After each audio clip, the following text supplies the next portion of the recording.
después llega la respuesta de Dios. Y la respuesta de Dios, dijimos la semana pasada, es 70 años no es suficiente. Es necesario 70 semanas más. Y ahí se desenvuelve lo que serían esas 70 semanas y nosotros lo desarrollamos como el calendario de Dios para Israel. Leemos Daniel 9, versículos 24 al 27. 70 semanas están determinadas sobre tu pueblo y sobre tu santa ciudad para terminar la prevaricación y poner fin al pecado y expiar la iniquidad, para traer la justicia perdurable y sellar la visión y la profecía y ungir al santo de los santos. Sabe pues y entiende que desde la salida de la orden para restaurar y edificar a Jerusalén hasta el Mesías príncipe habrá 7 semanas y 62 semanas. Se volverá a edificar la plaza y el muro en tiempos angustiosos. Y después de las 62 semanas se quitará la vida al Mesías, mas no por sí. Y el pueblo de un príncipe que ha de venir destruirá la ciudad y el santuario, y su fin será será con inundación, y hasta el fin de la guerra durarán las devastaciones. Y por otra semana confirmará el pacto con muchos. A la mitad de la semana hará cesar el sacrificio y la ofrenda. Después, con la muchedumbre de las abominaciones, vendrá el desolador hasta que venga la consumación y lo que está determinado se derrame sobre el desolador. Entonces, la semana pasada hicimos una exposición de estos versículos, especialmente versículos 24 a 27, y vimos allí las razones, unas 6 razones por la cual era necesario más tiempo de tribulación, más tiempo de disciplina, más tiempo de aflicción. Y en los versículos 24 a 27 se nos da también las etapas. Por alguna razón, Daniel nos revela este plan de Dios, este calendario de Dios para Israel en 3 etapas. Recuerdan, eran 7 semanas, seguida por 62 semanas, y por último, la última semana, 7 años, al final de los tiempos. Y como les dije, me gustaría ahora profundizar un poco, tomar una pausa, hacer aquí un paréntesis, para explicarles esta última semana de Daniel. Porque no se dan muchas las oportunidades quizás de ser tan específico con los detalles que nos dan las Escrituras sobre este evento, y pienso que nos viene muy bien porque dentro de lo que son las profecías de las Escrituras, la tribulación es la que más se menciona. El autor o los autores MacArthur y Mayhew en su teología dicen: la Biblia revela más sobre la tribulación futura, que sobre cualquier otro suceso profético por venir. Entonces, esto es un momento, esto es una profecía, pero muy importante para el plan de Dios, muy importante para Israel, muy importante para nosotros entenderlo, pensarlo, meditarlo, reflexionar lo que significa para nosotros también. Entonces, esta mañana, hermanos, quiero hacer de manera más sencilla posible, quiero exponerles a esa enseñanza teológica de lo que es la tribulación.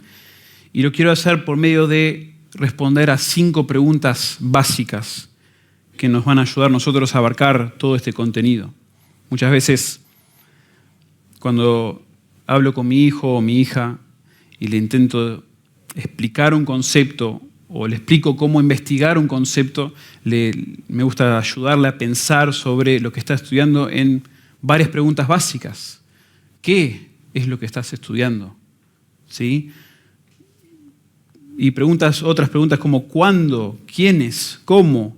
¿Por qué? Cosas que te ayudan a entender ese concepto y todos los componentes o los elementos que lo rodean. Entonces, pienso que una manera básica para nosotros desarrollar este tema de la tribulación y lo que nos da las Escrituras acerca de ese tema es bajo estas 5 preguntas. ¿Qué es la tribulación? ¿Cuándo tomará lugar? ¿Quiénes estarán involucrados? ¿Cómo será la tribulación? ¿Y por qué es necesario la tribulación? Esas 5 preguntas, ¿sí? Mucho se ha escrito sobre este tema, mucho se podría leer, y de esta manera me pareció lo más sencillo, una manera eficaz de transmitirles lo que la Biblia nos presenta acerca de la tribulación. Y quizás desde el inicio quiero enfatizar que este estudio habla de un momento en la historia futura en la cual nosotros pensamos en esta iglesia, nosotros no vamos a formar parte, no vamos a participar de ese tiempo, eso lo vamos a desarrollar en un momento, pero de igual manera tiene implicaciones para nosotros. Nos llama la atención, nos hace pensar en conceptos, sea de evangelización, de temor de Dios, su juicio. Y cuando uno lee los pasajes que hablan de la tribulación, hablan de este tiempo que ahora se los voy a describir, que es sin precedente en cuanto a los juicios de Dios, en cuanto al castigo de Dios, tenemos que darnos cuenta que detrás de todo hay un Dios santo, un Dios quien para salvar a los injustos debe juzgar. O sea, sin juicio no hay salvación. Para que nosotros podamos experimentar la salvación, Dios tiene que juzgar. Y el juicio nuestro cae sobre alguien. Y por la gracia de Dios nos maravillamos que ese juicio cae sobre Cristo. Eso lo entendemos, lo vamos a expresar al final. Pero el juicio de Dios es serio. El juicio de Dios, el trato de Dios con el pecado es muy serio. Y el trato de Dios, la disciplina de Dios con el pecado de Israel, bueno, llega a un punto que a nosotros se nos hace difícil explicar, hasta verbalizar por momentos. Pero vamos a ver esto ahora en los 5 puntos. Empezamos con ¿qué es la tribulación? ¿Sí? ¿Qué es la tribulación? Cuando leemos las Escrituras, ustedes llegan a ciertos pasajes y ven allí la palabra tribulación, que los creyentes padecen tribulación, ¿sí? Hablando de aflicción, de sufrimiento. Bueno, esa no es la tribulación de la cual estamos hablando nosotros hoy. Porque, por ejemplo, Juan 16:33, el Señor Jesús les expresa a los discípulos y les dice: estas cosas os he hablado para que en mí tengáis paz. En el mundo tenéis tribulación, dice la Biblia de las Américas, pero confiad, yo he vencido al mundo. Esa tribulación allí no es una expresión de lo que nosotros estamos hablando hoy, eso es hablando de nuestras aflicciones, de las persecuciones, de todo el maltrato que uno puede recibir, etcétera, como parte de todos los creyentes, todos los discípulos del Señor Jesucristo, que estamos, una frase que usaban mucho en el seminario, que estamos de este lado del cielo, que todavía no hemos llegado al momento cuando estamos con el Señor, sino que de este lado del cielo, antes de nuestra glorificación, todos experimentamos tribulación de alguna manera. Pero eso es distinto a lo que yo le estoy exponiendo hoy. La tribulación como un evento, como un momento en la historia.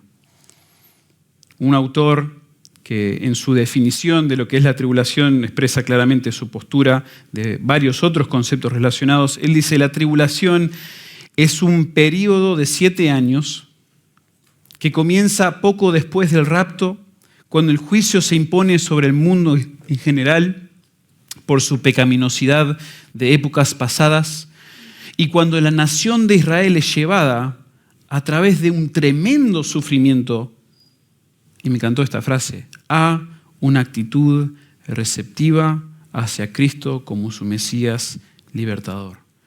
Es un momento en la historia determinada, claramente demarcada por el Señor en su plan para que el mundo y particularmente Israel sea expuesto a un sufrimiento inigualable en toda su historia, y vamos a ver eso en un momento, que va a ser mucho más de lo que ha experimentado en todos sus exilios, mucho más de lo que fue la persecución bajo Roma, mucho más de lo que fue el Holocausto, en las guerras mundiales,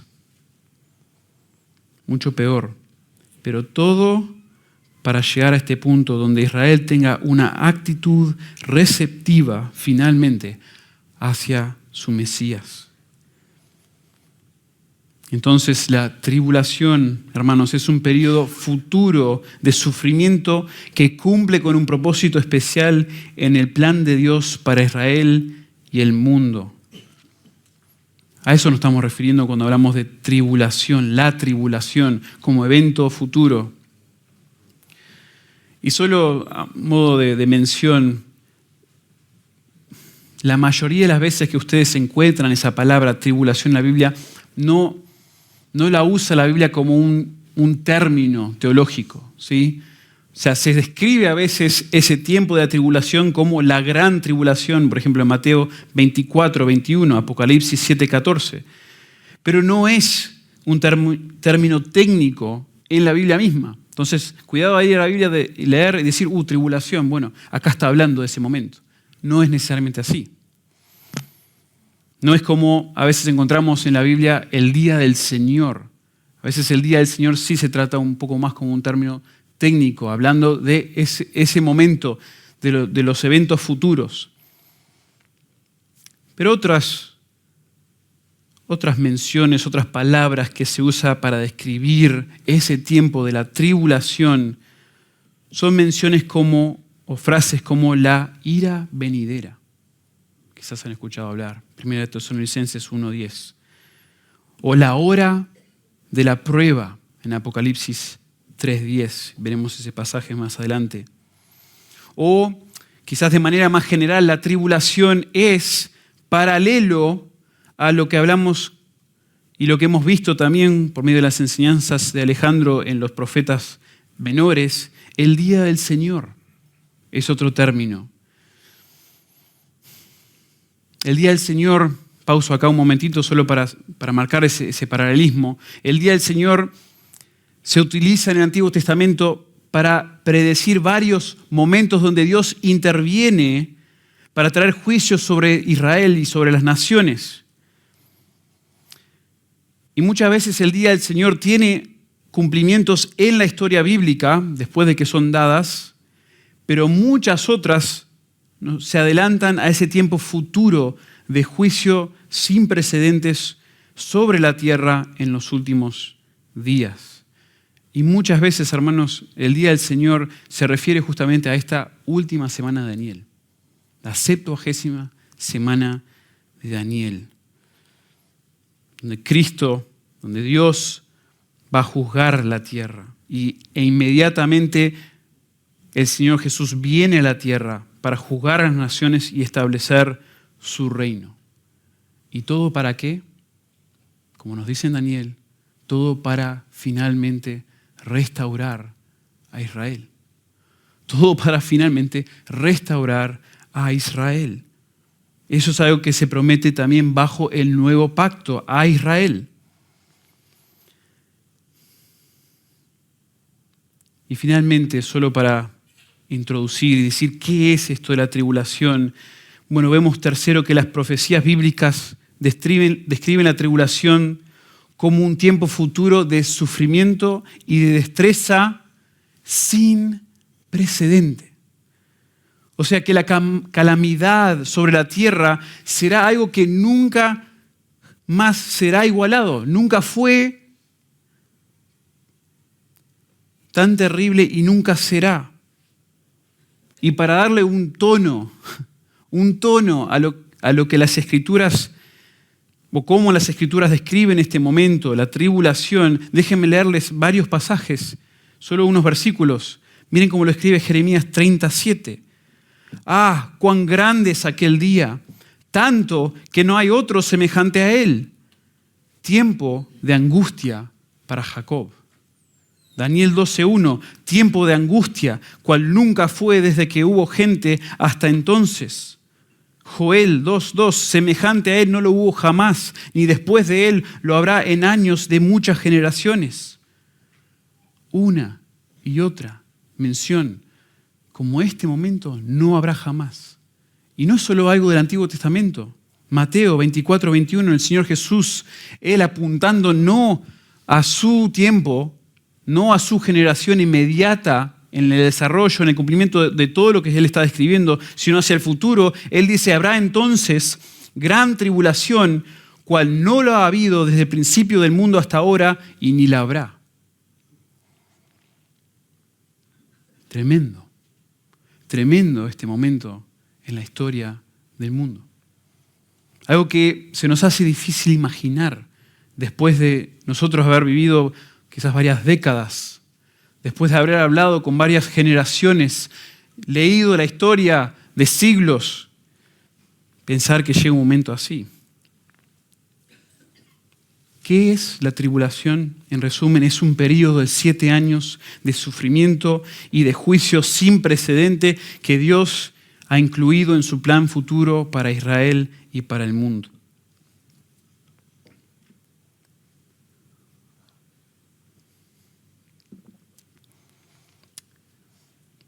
Eso nos lleva ahora a la segunda pregunta que debemos contestar en cuanto a la tribulación. Primero, ¿qué es? Bueno, es este periodo de 7 años, sin comparación, parte del plan de Dios. Y muchos se preguntan, bueno, pero ¿cuándo ocurrió esto? ¿Cuándo ocurrió la tribulación? Y este es uno de los puntos que más se ha debatido en cuanto a la tribulación. Hay otros eventos, hermanos, que rodean el concepto de la tribulación, como el arrebatamiento o el rapto, como el milenio, que rodean este evento, y esos reciben hasta más discusión hoy que el que estamos viendo nosotros. Pero el tiempo de la tribulación sí ha recibido algo de debate en la historia. Me gustaría tratarlo un poquito con ustedes.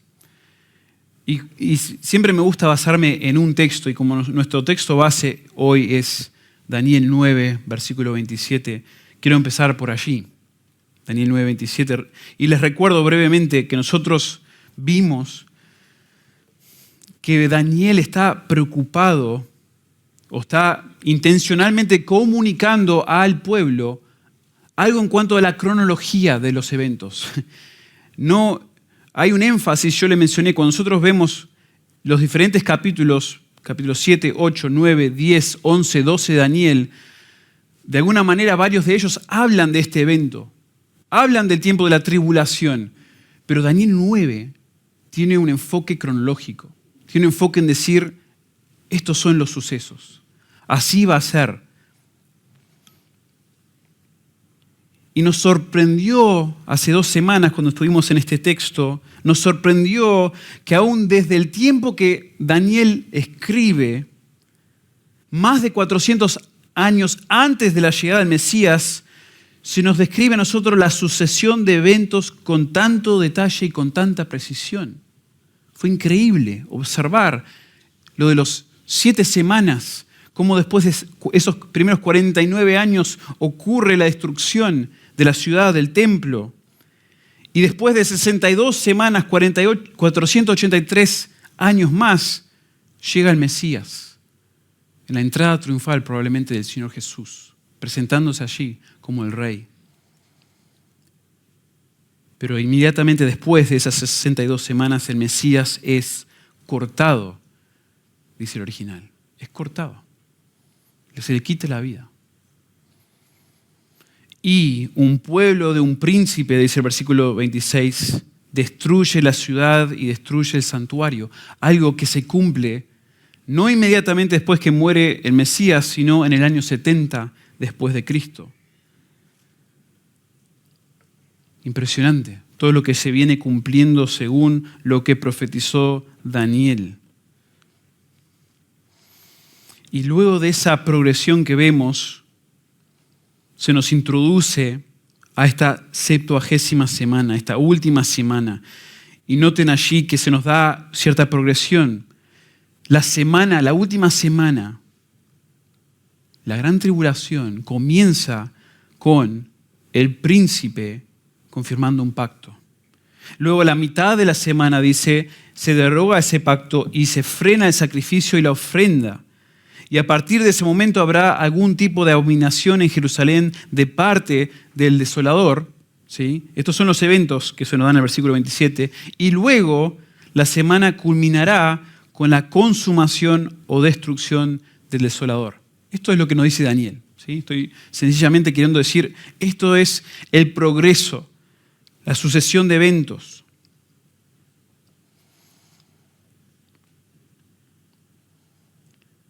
Pero ahora les quiero exponer a lo que el resto de las Escrituras nos dice en cuanto a este momento, afirmando lo que se predice aquí en Daniel capítulo 9. ¿Cuándo ocurrirá este evento en la historia? Bueno, según Daniel, es después de la muerte del Mesías, es después de la destrucción de Jerusalén, por lo tanto, es después de la primera venida.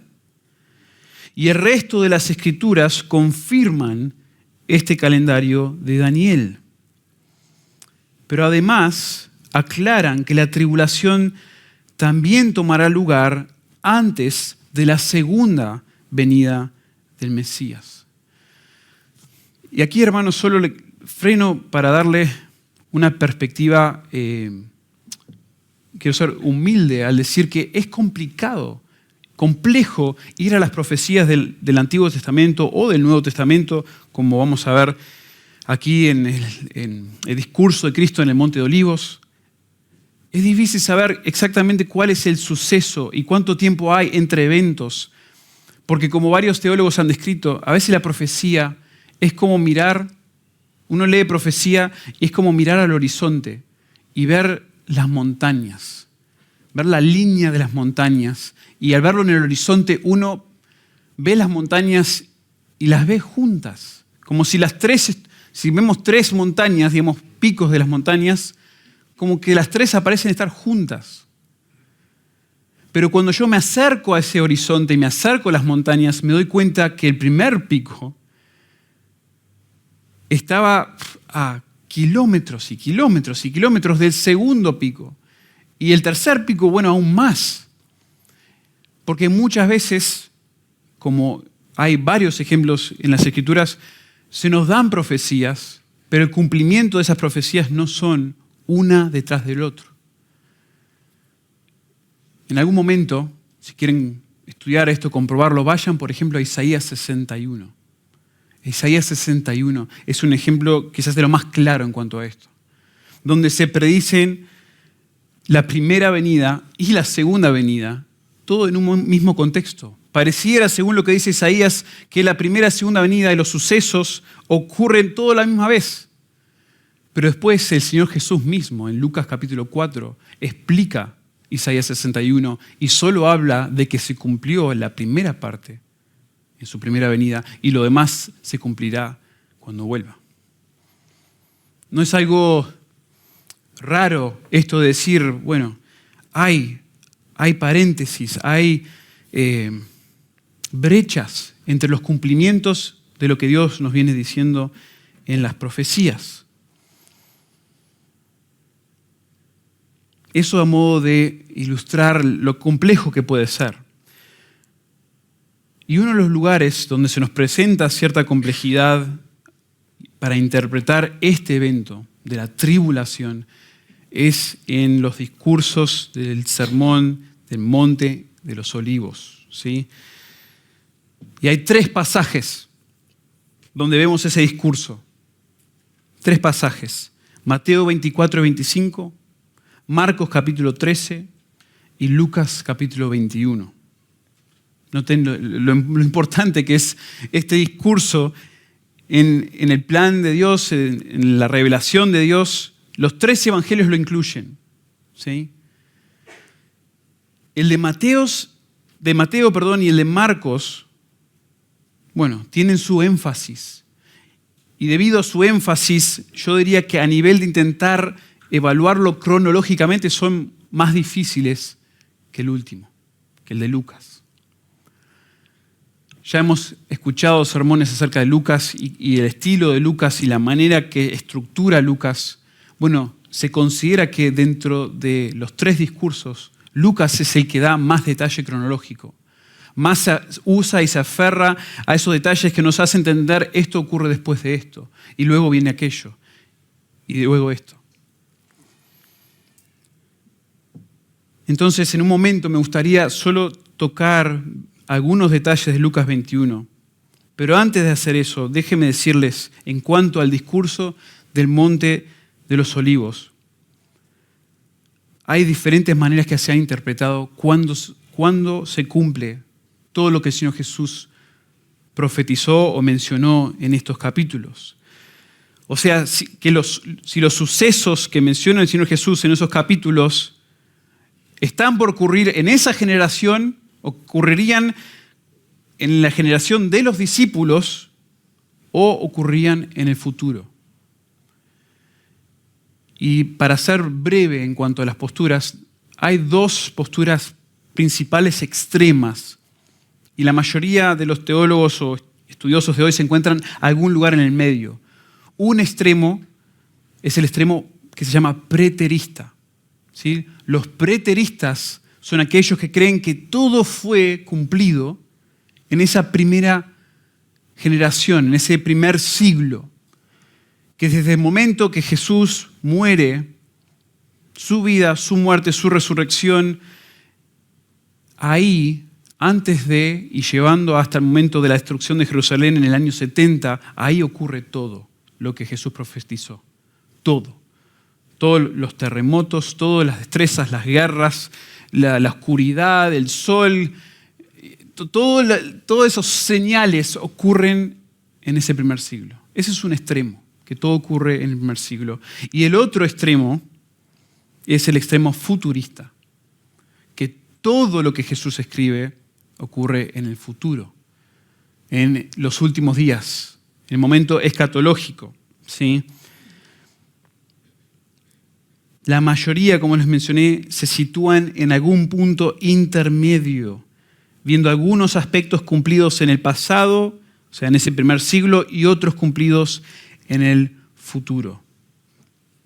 Quiero ser breve con esto, pero déjenme solo decirles que la perspectiva preterista, que todo ocurre, o la mayoría ocurre en el primer siglo, es imposible a la luz de las Escrituras. No estoy queriendo ser dogmático por ser dogmático, pero hay varias cosas bastante claras en el texto mismo que nos hacen pensar, no puede ser que todo esto ya se cumplió. Jesús, por ejemplo, lo describe a este tiempo futuro, la tribulación, este tiempo, como un tiempo de sufrimiento y angustia sin precedentes sobre la tierra que nunca más será igualado. Esto no puede, mirando a lo que fue el año 70 después de Cristo y la destrucción de Jerusalén de parte de los romanos, no puede ser ese momento a nivel de cumplimiento. Si uno mide cómo fue ese sufrimiento, no se compara a lo que sufrió anteriormente y no se compara, a otros sufrimientos que ha tenido. No puede ser. Eso es a nivel de experiencia. Pero quizás un argumento más fuerte aún, para ser corto, es que Jesús describe este periodo de tiempo como culminante con un acontecimiento monumental en el que verán al Hijo del Hombre viniendo sobre las nubes del cielo con poder y gran gloria, refiriéndose a la segunda venida del Señor Jesucristo. O sea que la gran tribulación tenía que culminar, o era el evento que llevaba a la segunda venida de Cristo. Cuando esto sucediera, el Señor Jesús tenía que volver. Entonces, Jesús tuvo que haber vuelto en el año 70, según la interpretación preterista. Eso claramente no ocurrió. Pero eso nos lleva entonces a Lucas 21. Y les invito a ir a Lucas 21 en sus Biblias rápidamente para ver algunos de los detalles. Lucas 21, y es el texto que se leyó hoy para la lectura bíblica.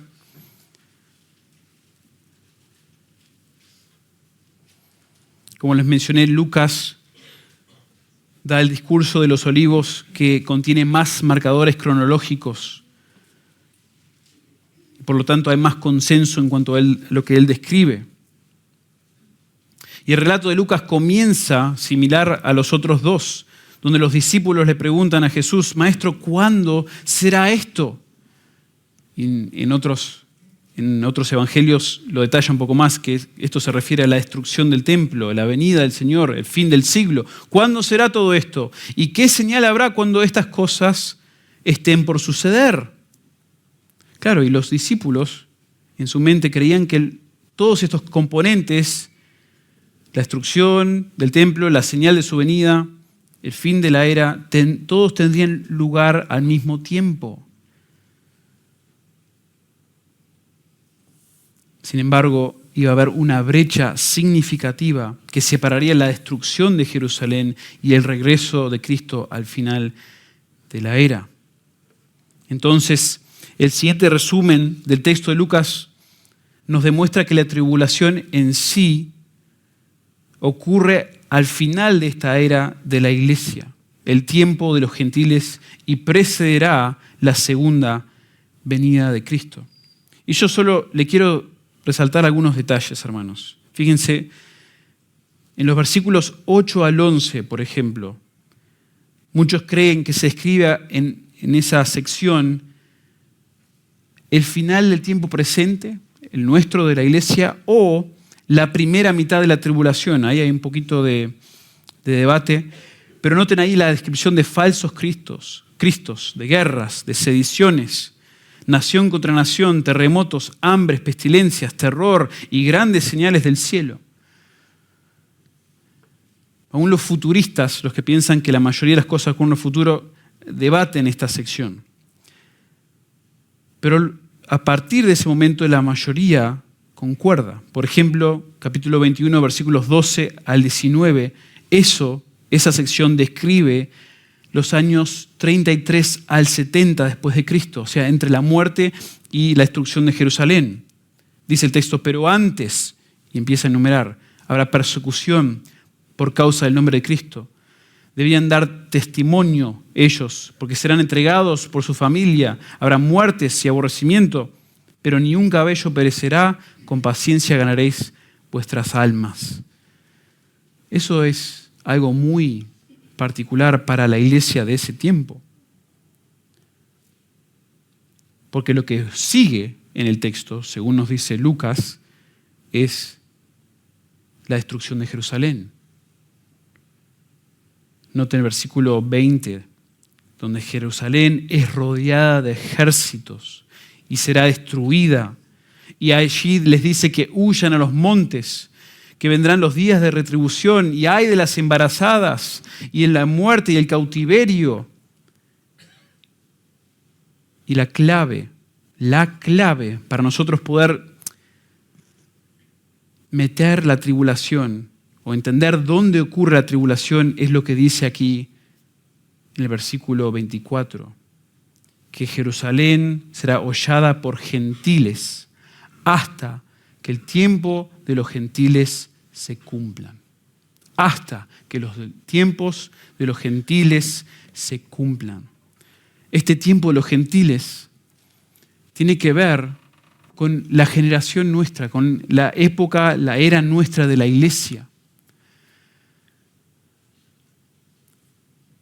Recuerden en Daniel que las naciones iban a reinar sobre la tierra y de alguna manera oprimir a Israel, y estas naciones serían gentiles hasta que llegase el Mesías y Él conquistara a todos los reyes anteriores, Él los destruye y finalmente establece su reino.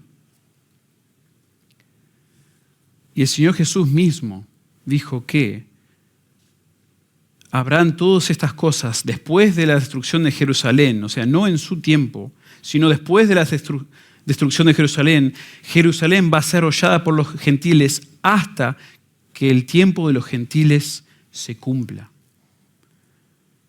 Y voy a volver a ese concepto en un segundo, una vez que terminemos este resumen de Lucas 21. Porque va a ser crítico cuando llegamos a Romanos y entendamos que Israel está esperando ese momento, cuando se se terminen los tiempos de los gentiles y finalmente todo Israel será salvo. Pero noten, antes de eso, versículos 25 y 26 describen el final de la tribulación, donde hay señales en el sol, la luna, las estrellas, angustia de las personas por bramido de mar y olas, desfallecimiento por lo que sobrevendrá la tierra. Pero finalmente, versículos 27 y 28, verán al Hijo del Hombre, quien vendrá en una nube con poder y gloria.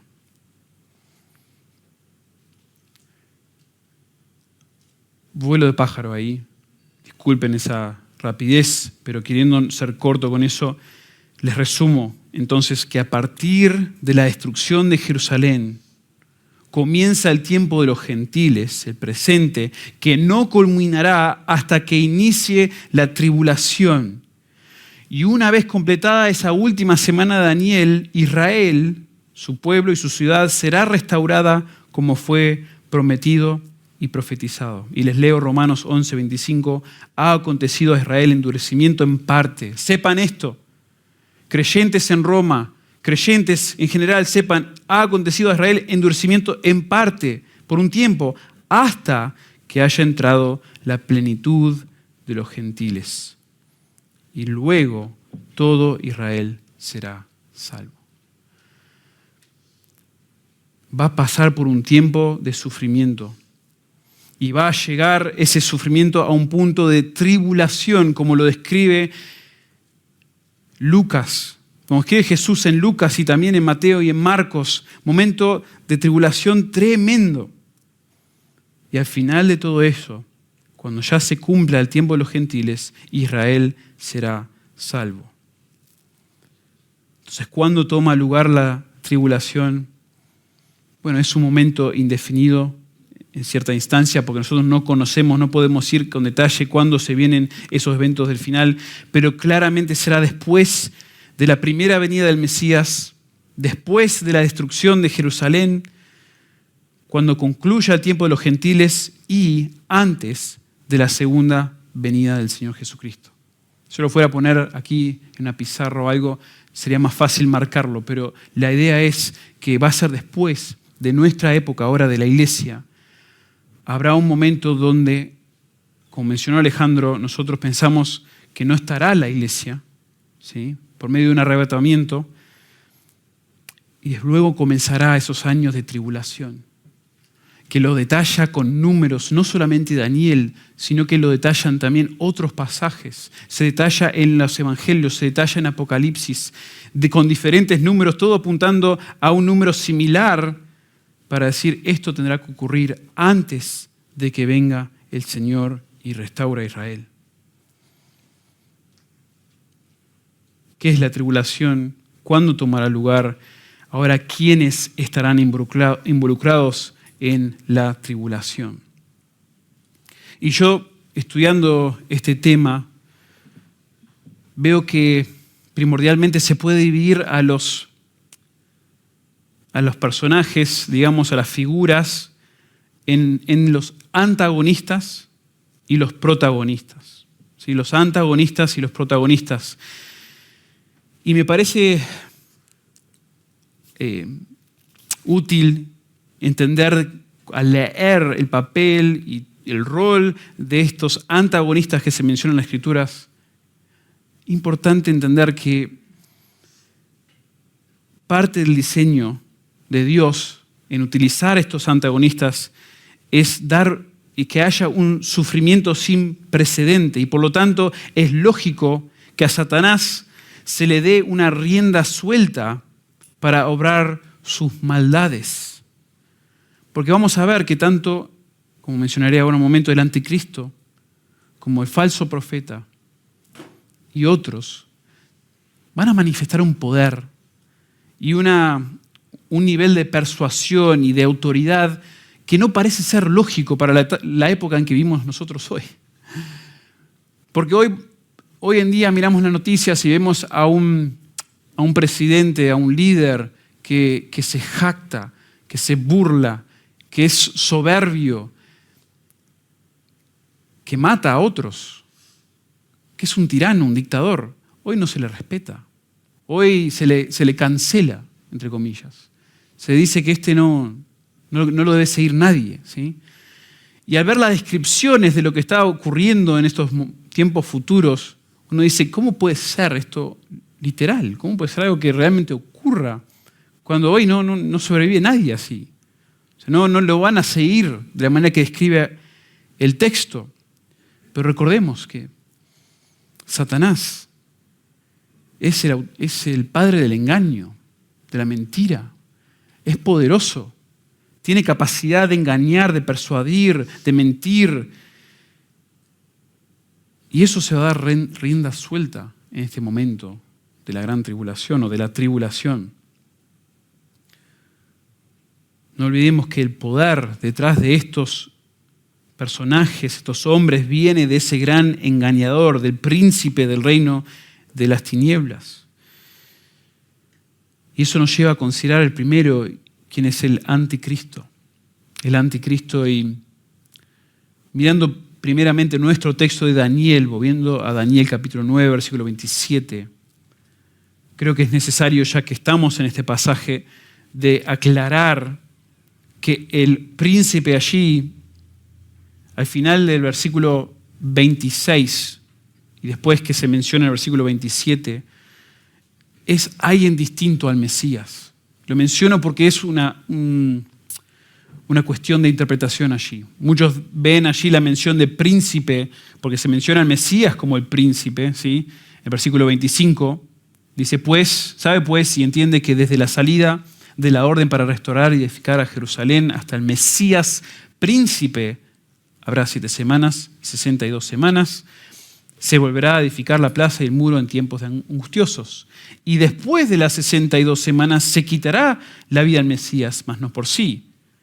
Y el pueblo de un príncipe que ha de venir destruirá la ciudad y el santuario.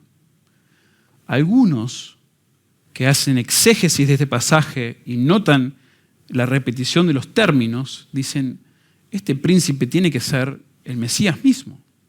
Tiene que ser, es tomar demasiado del Nuevo Testamento y imponerlo sobre el texto aquí en Daniel, decir que sería otra persona, no da ninguna indicación. Bueno, creo que hay muchas razones por las cuales diríamos que eso es un argumento muy débil.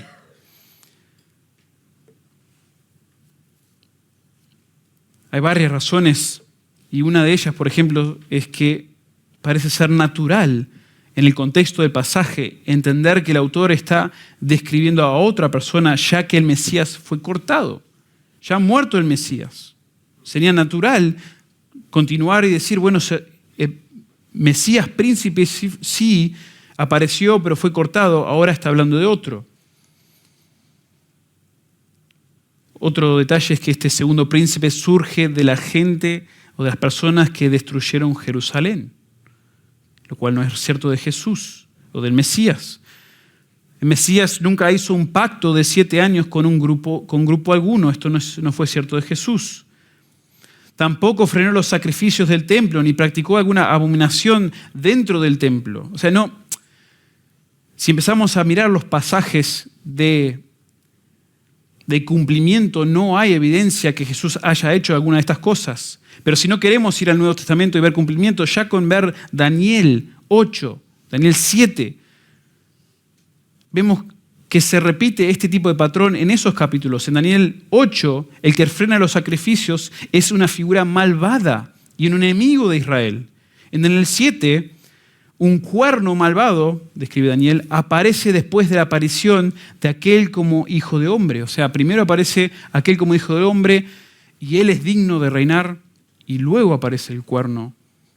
Y el cuerno es aquel quien hace estas maldades.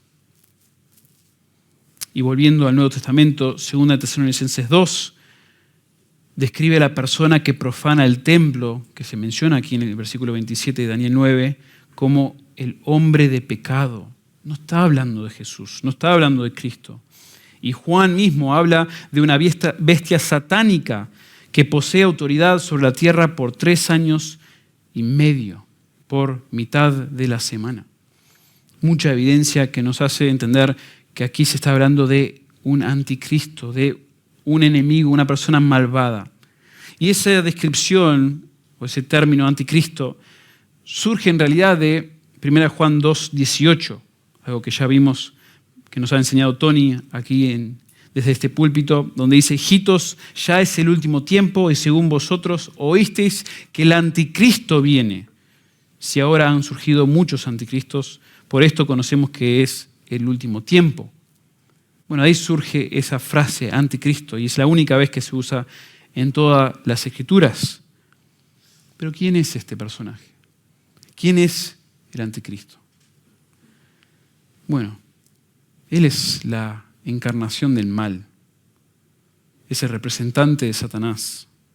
Recibirá poder del diablo para cumplir su papel importante en la última semana de Daniel. Es conocido como el cuerno pequeño en Daniel. Texto que me pareció muy interesante para estudiar es el pastor, algunos dicen el pastor inútil de Zacarías 11. Cuando se hablan de los pastores inútiles en general que estaban intentando o que deberían haber pastoreado a Israel, él es la máxima expresión de ese pastor inútil. Él es el hombre de pecado, el hijo de perdición, según 2 Tesalonicenses 2:3. Él va a ser un personaje clave, un antagonista. Y junto con él el falso profeta, quien es descrito en Apocalipsis como una segunda bestia. Y también una figura que es inspirada de alguna manera por Satanás. Y él es utilizado, tanto el anticristo como el falso profeta tienen poderes, capacidades para hacer milagros, para persuadir, una autoridad única. Y utilizarán su autoridad hasta tal punto donde perseguirán a los santos, perseguirán a Israel, y todo el que se niegue a someterse a su autoridad será ejecutado. Esos son los antagonistas principales de la tribulación.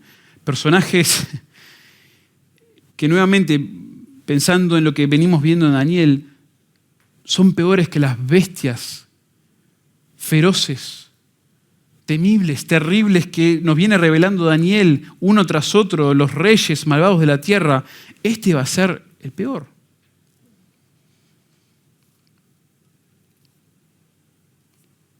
Y los protagonistas, las personas para las cuales esto se desarrolla, bueno, comienza con Israel. Porque recordemos que el propósito de esta última semana, según Daniel, es restaurar, es salvar y restaurar a Israel. Y allí podemos incluir a varios grupos. Los 144.000 testigos no son los testigos que te llegan a tu casa, te tocan la puerta, te dan un folleto. Según el texto en Apocalipsis, son judíos.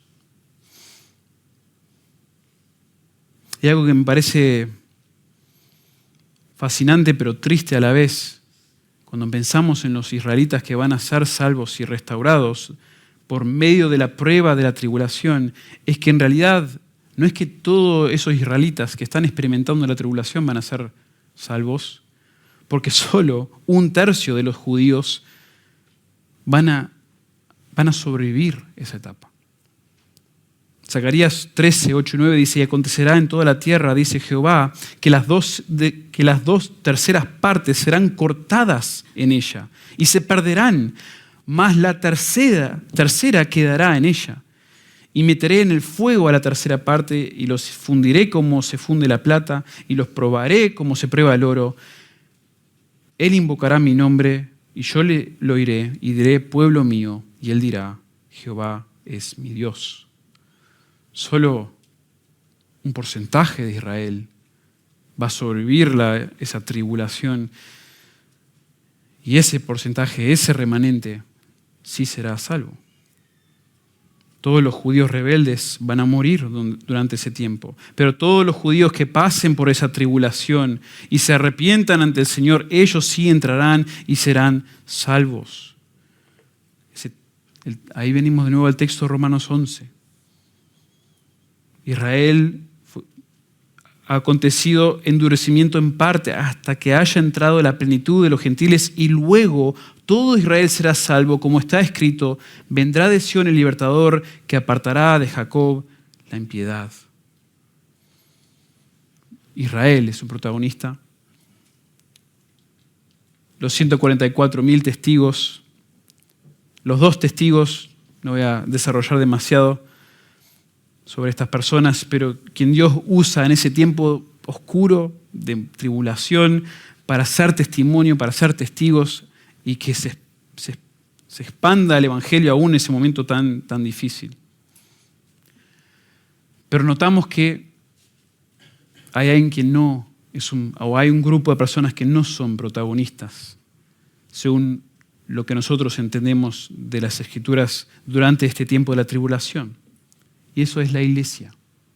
La iglesia no es una protagonista en esta época, sin ser dogmático. ¿Sí? No estoy queriendo hablar mal de aquellos que piensan de otra manera, pero cuando se trata del futuro día del Señor, los últimos tiempos, bueno, hay varios argumentos. Yo solo quiero mencionar algo sencillo. Cuando se habla del día del Señor, cuando se habla del tiempo futuro, hay 2 tonos, 2 actitudes, 2 destinos en cuanto a este evento. Y la diferencia entre estos se explica con mayor claridad cuando hay un arrebatamiento de la iglesia antes de la tribulación. Porque cuando viene este día del Señor, para algunos hay juicio y otros rescate. Según Pedro 2:9 dice, sabe el Señor librar de tentación a los piadosos y reservar a los injustos para ser castigados en el día de juicio. Sabe librar de tentación a los piadosos, pero para otros reservarlos para los castigos del día de juicio. 1 Tesalonicenses 1:10, ya lo mencionamos, esperar de los cielos a su Hijo, al cual resucitó de los muertos, a Jesús, quien nos librará de la ira venidera. Apocalipsis 3:10, por cuanto has guardado la palabra de mi paciencia, querida iglesia, yo también te guardaré de la hora de la prueba que ha de venir sobre el mundo entero para probar a los que moran sobre la tierra. En Apocalipsis, los moradores de la tierra no son los creyentes. Los santos no son los moradores de la tierra. Los santos son peregrinos que en definitiva son ciudadanos del cielo. Y nosotros entendemos que son levantados, son llevados por Dios, tomados por Dios para no pasar por ese tiempo de prueba. Que Dios de esa manera nos guarda de la hora de la prueba. Ahora, nosotros no somos dogmáticos con esto. No nos parece que la mejor interpretación es que no vamos a pasar por la tribulación, que habrá un tiempo donde la iglesia sea quitada de la tierra antes de que ocurran todas estas tribulaciones. Pero no somos dogmáticos, porque hay dificultad en la interpretación de varios pasajes. Pero note también que algunos esperan el regreso del Señor con pavor y otros con gozo.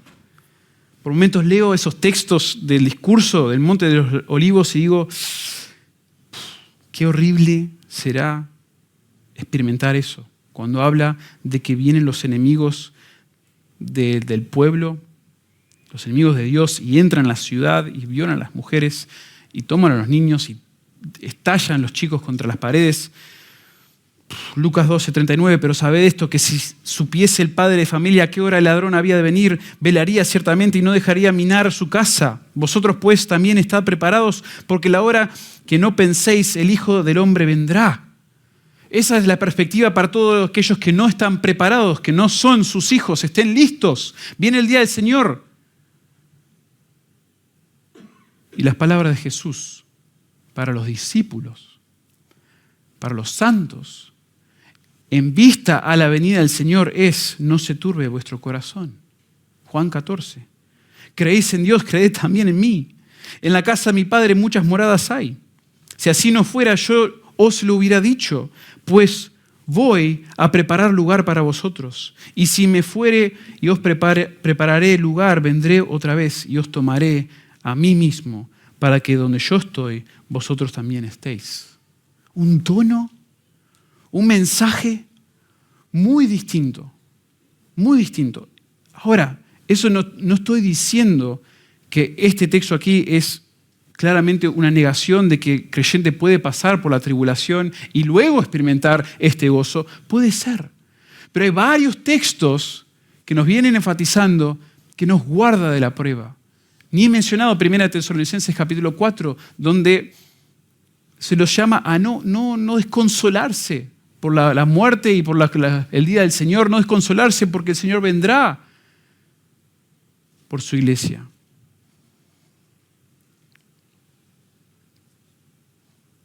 En resumen, ¿quiénes estarán involucrados en la tribulación? Bueno, la Escritura revela que la tribulación involucra a la nación de Israel como el protagonista que se arrepentirá y será salvo al final de la tribulación. Pero también la Escritura le da amplio espacio a los antagonistas, quienes formarán parte de un juicio sin paralelo sobre Israel y el mundo durante los últimos tiempos. ¿Qué, cuándo, quiénes? Y brevemente ahora, ¿cómo y por qué? ¿Cómo? ¿Cómo será esta tribulación? ¿Cómo será esta tribulación? Bueno, ya la división está clara en Daniel, 3 años y medio, o sea, la mitad de la semana lo vemos nosotros como 3 años y medio cada uno. Y la segunda mitad de la semana se conoce y se describe de varias maneras en la Escritura. Es la gran tribulación, es el tiempos y medio tiempo de Daniel y de Apocalipsis. Los 42 meses, los 1260 días, etc. O sea, noten nuevamente, me parece muy interesante, muy importante detallar que el número, esa repetición de que será por tantos días, por tanto tiempo, por tantos meses, o sea, hay un énfasis en tiempo aquí. Tengamos cuidado de borrar detalles que se repiten, aún en libros que tienen simbología, y decir esto es puro simbólico, ¿no? Enfaticemos lo espiritual, no lo físico. Cuidado con eso, cuidado con ese argumento. ¿Cómo será la tribulación? Bueno, comienza con el anticristo haciendo un pacto con Israel. Eso es lo que nos dice Daniel 9:27. Y por otra semana confirmará el pacto con muchos. Según otros textos en Daniel, es muy probable que el anticristo, aparte de hacer un pacto con Israel, lo cual será muy interesante, aplaudido, digamos,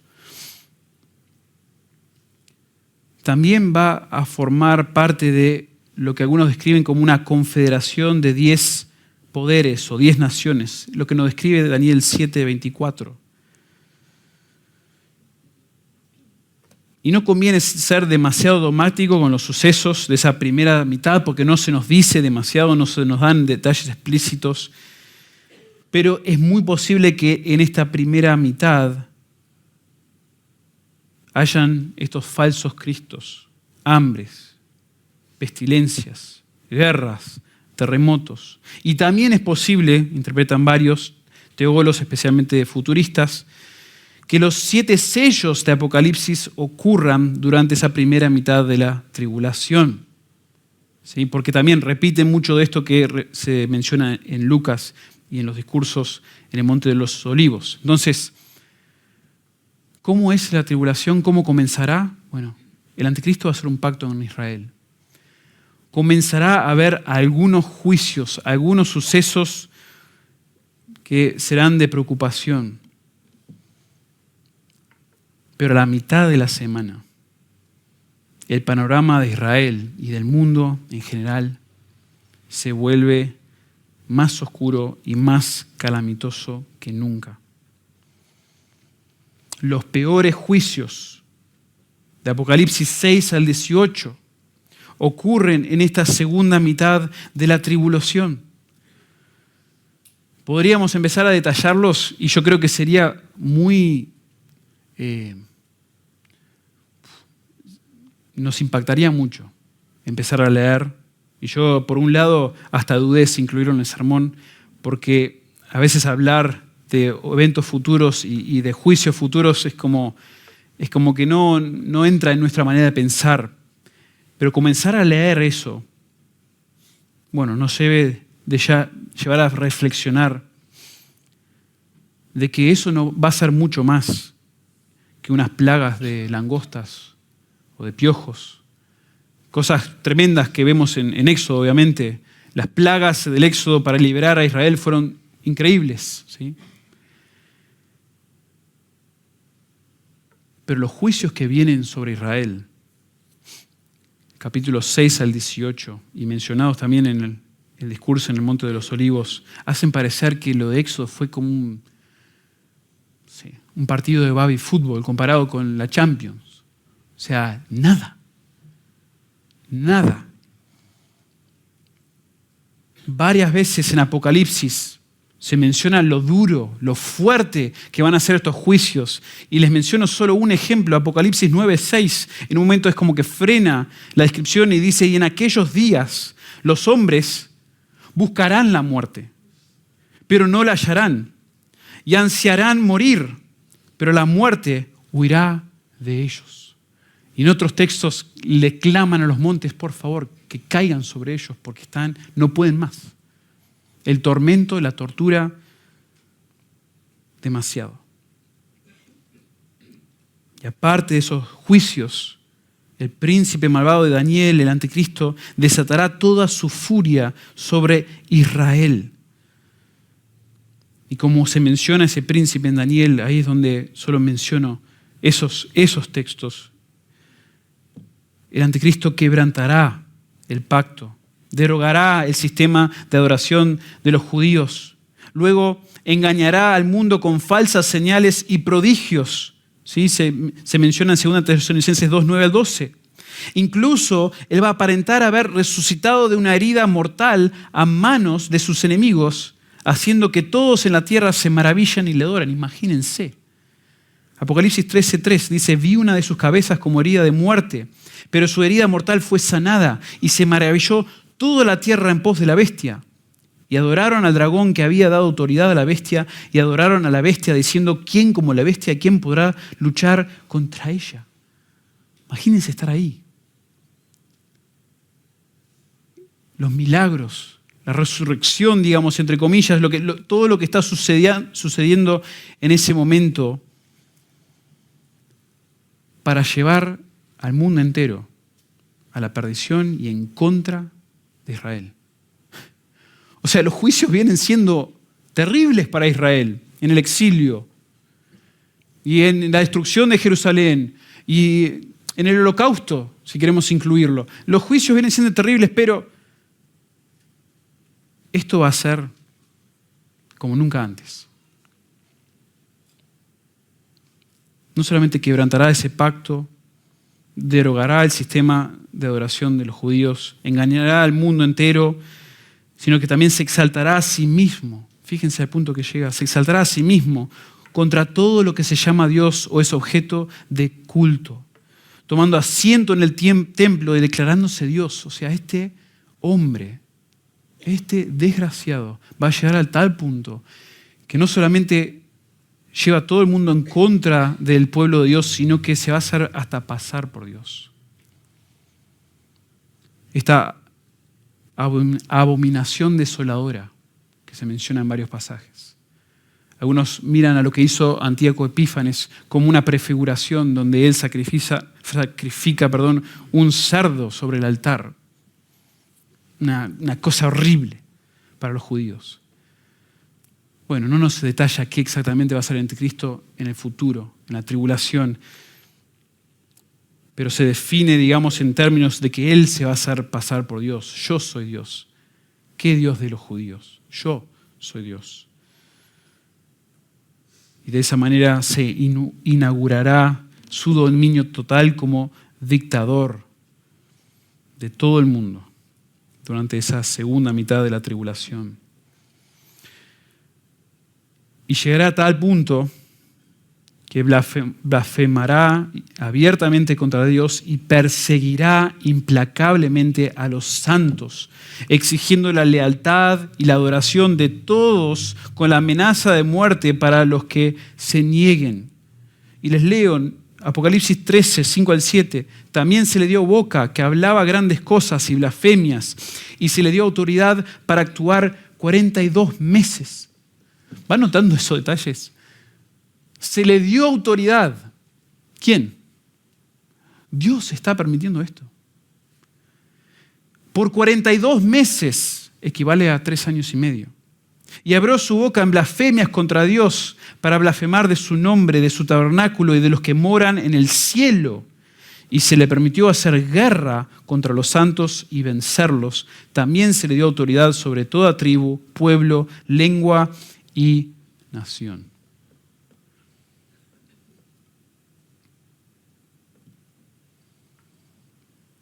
La persecución del pueblo de Israel será tan severa que Jesús advierte a los habitantes de Judea que huyan sin pensar en regresar en busca de algo en ese tiempo.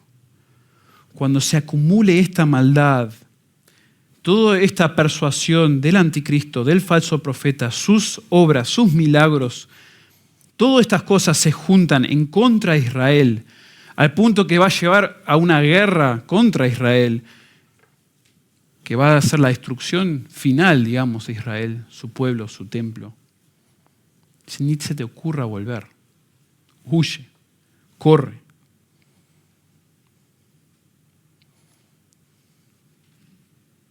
Como les mencioné, toda esta semana concluye con una guerra, la batalla que se conoce hoy como Armagedón.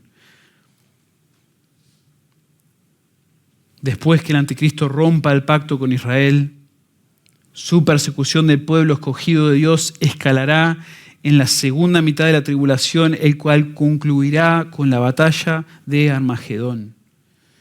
Y Satanás, ¿cómo va a lograr eso? Él va a engañar a las naciones del mundo para reunirlos, dice Apocalipsis 16, 14, a la batalla de aquel gran día del Dios Todopoderoso.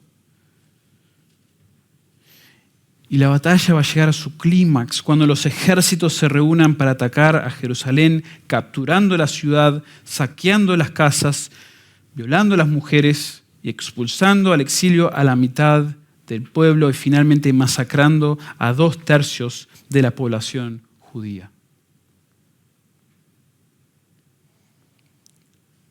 Tremendo.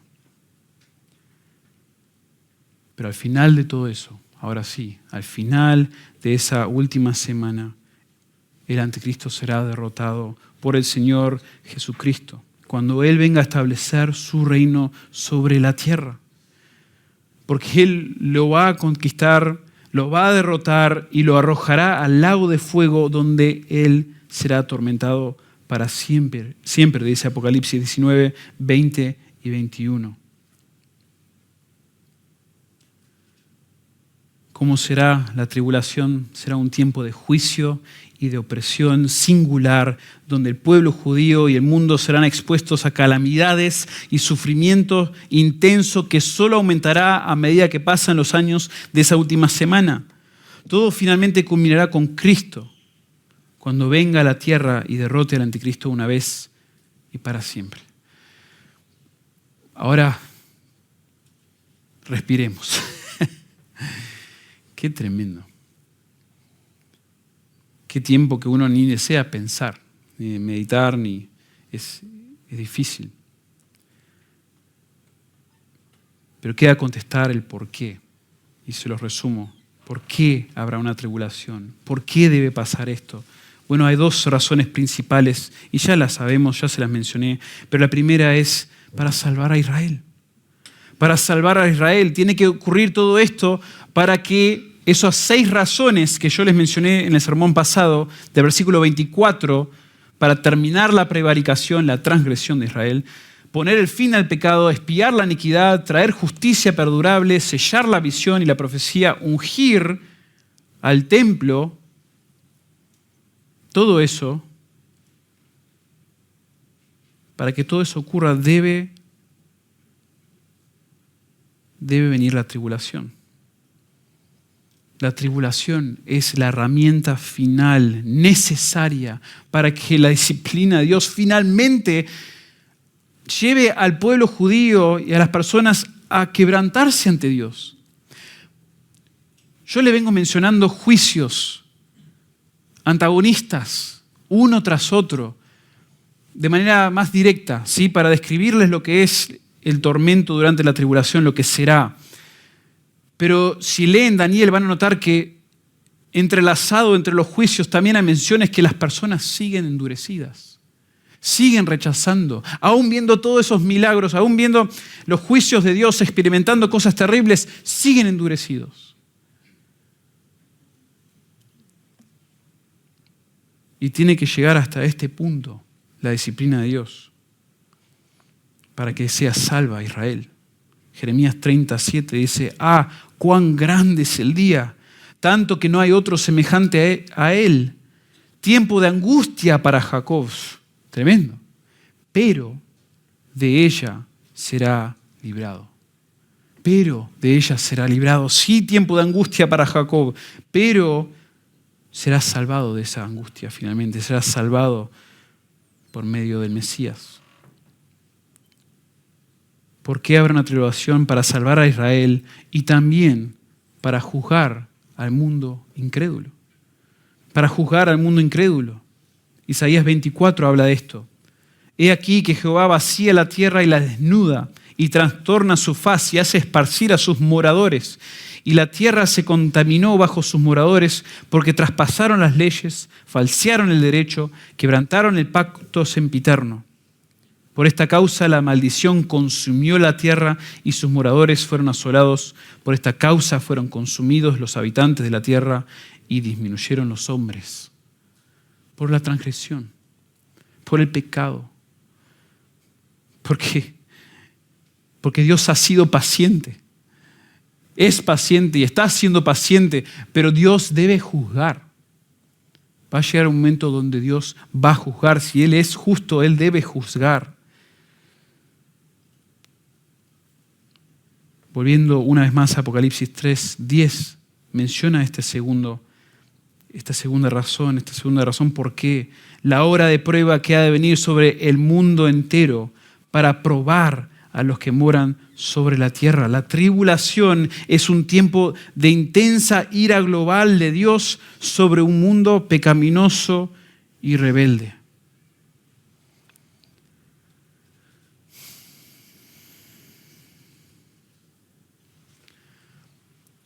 Queridos oyentes, hermanos y personas que vienen asistiendo, es difícil predicar algo así y saber meter todas las implicaciones necesarias.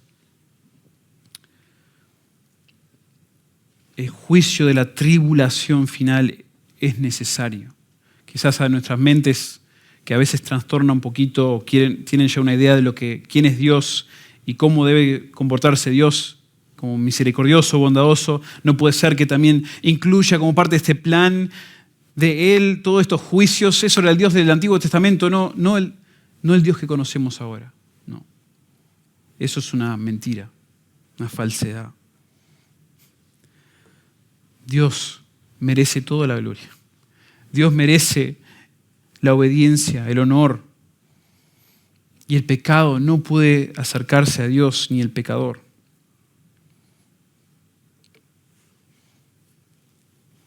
Este juicio de la tribulación será necesario, pero será horrendo para aquellos que lo experimenten sobre la tierra.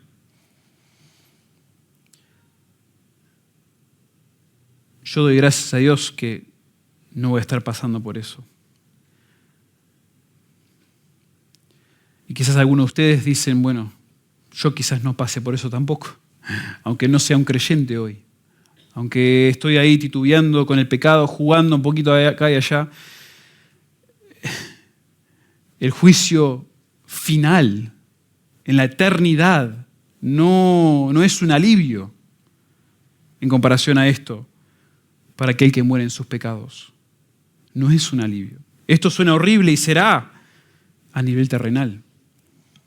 Pero el juicio final no es poca cosa. Hebreos 10, 26 al 31 dice, porque si pecáremos voluntariamente después de haber recibido el conocimiento de la verdad, ya no queda más sacrificio por los pecados, sino una horrenda expectación de juicio y de hervor de fuego que ha de devorar a los adversarios.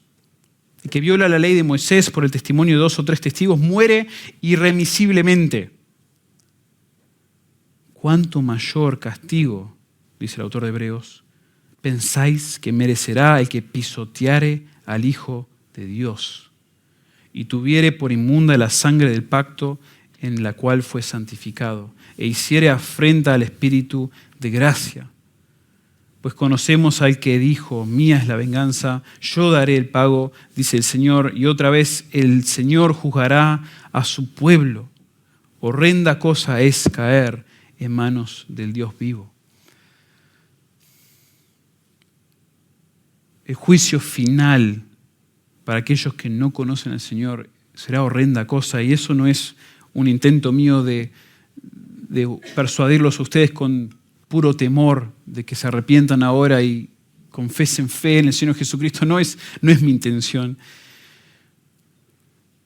Pero sí es lo que espera, y es lo que justamente le espera a cualquier persona que no se arrepiente ante el Señor. Es su juicio justo por haberse rebelado en contra de Dios, siendo su creación.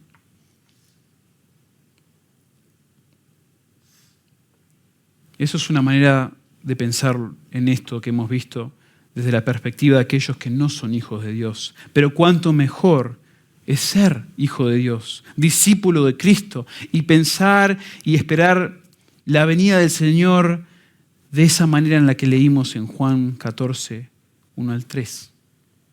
Qué lindo ser no los que esperan ese juicio de Dios, sino aquellos que esperan ese tiempo final para estar con el Señor para siempre. No se turbe vuestro corazón. Creéis en Dios, creed también en mí. En la casa de mi Padre muchas moradas hay. Si así no fuera, yo os lo hubiera dicho. Voy pues a preparar lugar para vosotros. Y si me fuere y os prepararé lugar, vendré otra vez y os tomaré a mí mismo, para que donde yo estoy, vosotros también estéis. Querido creyente, hermano en la fe, hijo de Dios, discípulo de Cristo, nuestro pensamiento en cuanto a las cosas futuras es la segunda, más que nada. Miramos la primera con temor, sí, temblor, porque el pecado es serio y no debemos jugar con el pecado, y nos lleva a nosotros a decir que el Señor rescate a los incrédulos de esto, especialmente los incrédulos que el Señor me ha permitido conocer, amar. Pero mi sensación personal también debe ser, Señor, ven ya, ven hoy, venga a tu reino, hágase tu voluntad aquí en la tierra como en el cielo.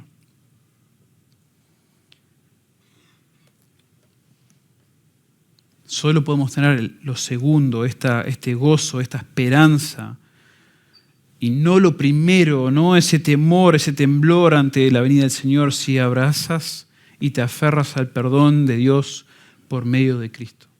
La única manera en que uno puede tener ese tipo de perspectiva de un momento como la tribulación. Señor, gracias por tu palabra. Gracias, Señor, por la revelación aún de eventos como este, que nos instruye, Señor, nos recuerda que tú eres un Dios fiel a tus promesas, que eres un Dios justo, un Dios que aún por amor a su pueblo expone a la disciplina. Estamos agradecidos, Señor, de que has tenido compasión para con nosotros, que has, aún en medio de esta rebeldía de Israel, Señor, has permitido que nosotros seamos tu pueblo. Has formado a la iglesia, representada, Señor, por personas de todo pueblo, nación, lengua. Y Padre, es un gozo poder conocerte, poder estudiar tu palabra, estudiar sobre tu carácter, Señor, tus obras. Y, Señor, poder percibir tu deseo por la restauración de tu pueblo, por el arrepentimiento de las personas alrededor del mundo. Pero, Padre, gracias que a nosotros, los que te hemos conocido, nos espera el gozo de tu venida, el estar contigo para siempre, Señor, el poder luego reinar junto a ti. Y, Señor, todo esto lo deseamos. Deseamos estar ya lejos, fuera de este mundo de pecado. Pero hasta que eso ocurra, Señor, danos la fuerza para perseverar, para servirte, para amar, para evangelizar. Y, Señor, que cuando tú vengas por nosotros, puedas de nosotros decir que fuimos siervos fieles, buenos, que ahora entremos en el gozo de nuestro Señor. Gracias por este tiempo en tu palabra. Gracias por el tiempo ahora para reflexionar, meditar, recordar la muerte de nuestro Señor Jesús, su sangre derramada por nosotros. Señor, usa todo esto para santificar, para obrar en nuestras vidas, recordarnos, Señor, de tu gracia. Es en el nombre de Cristo que oramos. Amén.